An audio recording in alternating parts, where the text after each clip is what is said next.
শিক্ষক এবং শিক্ষা সম্পর্কে সরকারের যে চরম ব্যর্থতা সেটাও আপনাদের কাছে পেশ করে। আপনারা জানেন যে শিক্ষা প্রতিষ্ঠানে এনটিআরসির বদলে ম্যানেজিং কমিটি বা গভর্নমেন্টের মাধ্যমে শিক্ষক নিয়োগের সুযোগ সৃষ্টি করার জন্য সরকার মাঝখানে সিদ্ধান্ত নিয়ে পদক্ষেপ নিতে যাচ্ছিল। সারা দেশে ফুঁসে উঠেছে শিক্ষকরা, সমস্ত মহল থেকে ছাত্র শিক্ষক বিক্ষোভ করেছে, এখন ওনারা থামছেন। ষড়যন্ত্র কিন্তু শেষ হয়নি। এমপিওভুক্ত শিক্ষকরা রাজনীতি করতে পারবে না। সুদীর্ঘকাল বাংলাদেশের ইতিহাসে এমপিওভুক্ত স্কুল কলেজ মাদ্রাসার শিক্ষকরা রাজনীতি করছেন। বেসরকারি যেখানে সরকারি এমপিওভুক্ত বেতন থাকে তারা পার্লামেন্ট ইলেকশন করে, তারা ইউনিয়ন পরিষদে নির্বাচিত হয়। জাতীয় সংসদ সদস্যদের ক্ষেত্রে অব্লিগেশন নাই, ওনারা নতুন করে ইলেকশন কমিশনের পক্ষ থেকে একটা মিটিং করে কমিশনে ওনারা একটা সিদ্ধান্ত নিয়ে একটা রিকমেন্ডেশন অ্যাপ্রুভ করেছেন যে এমপিওভুক্ত কোনো শিক্ষকরা স্থানীয় নির্বাচনে অংশ নিতে পারবে না। জামাত ইসলামের পক্ষ থেকে একটা ডেলিগেশন আমরা গিয়েছিলাম, লিখিতভাবে আমরা বলেছি যে আপনাদের এই সিদ্ধান্ত বাতিল করুন। ওনারা আমাদেরকে এইটুকু বলেছেন যে না, আমরা আমাদের কমিশনের মিটিংয়ে এটা অ্যাপ্রুভ করেছি, কিন্তু আমরা এখনো মন্ত্রণালয়ে এই চিঠিটা পাঠাইনি। আমরা বলেছি এটা আপনাদেরকে বাতিল করতে হবে।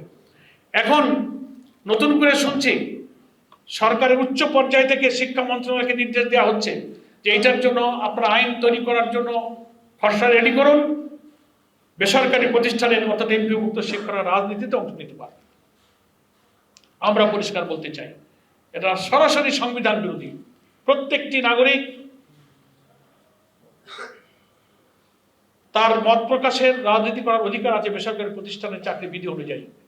হ্যাঁ, সরকারি প্রতিষ্ঠানে যারা চাকরি করেন তাদের সার্ভিস রুল আছে, কোড অফ কন্ডাক্ট আছে, সে বিষয়ে সে বিধি তারা মানছেন দীর্ঘকাল থেকে, তারা তো এটা করেন না। নতুন করে দীর্ঘকাল যেটা নাই সেখানে আবার সরকার হাত দিচ্ছে। এতে বোঝা যাচ্ছে যে শিক্ষা প্রতিষ্ঠানের উপরে এই যে অযাচিত হস্তক্ষেপ করে কি উদ্দেশ্য ওনাদের আছে।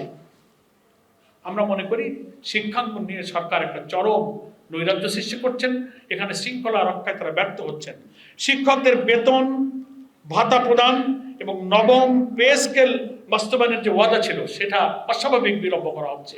শিক্ষকরা নিদারুণ কষ্ট তারা ভোগ করছেন এবং শিক্ষক নিয়োগের দীর্ঘদিনের শূন্য পদ 36,235টি প্রধান শিক্ষক পদে পদোন্নতি দেওয়ার কথা ছিল। 38,443 জন সহকারী শিক্ষক নিয়োগের পরিকল্পনা আগের থেকেই ছিল।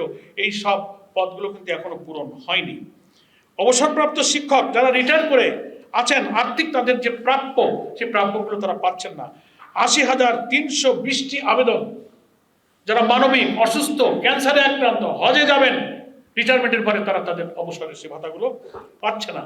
তো সরকার এক্ষেত্রে চরম ব্যর্থতার পরিচয় দিচ্ছে।